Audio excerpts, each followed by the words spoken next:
बायको, आज काय स्पेशल? मुगाची भजी खाणार? हा, बनव ना. चालेल. मूग डाळ स्वच्छ धुवून घ्यायचं आहे आणि 1 तास भिजत ठेवायचं आहे. लसूण, मिरची, अद्रकचा ठेचा बनवूया. 1 तास भिजलेली डाळ मिक्सरमध्ये वाटून घ्यायची आहे.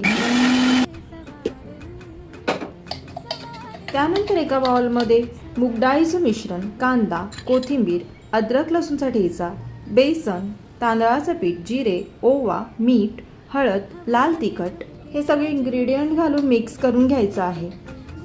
त्यानंतर एका कढईत तेल गरम करून घेऊया. तेल मीडियम गरम झालं की भजी तेलामध्ये सोडून घ्यायची आहे. मीडियम फ्लेमवर भजीला क्रिस्पी होईपर्यंत तळून घ्यायचं आहे. मुगाची भजी केचप किंवा चटणीसोबत खूप छान लागते. कशी झाली आहे मुगाची भजी? मस्तच. थँक्यू.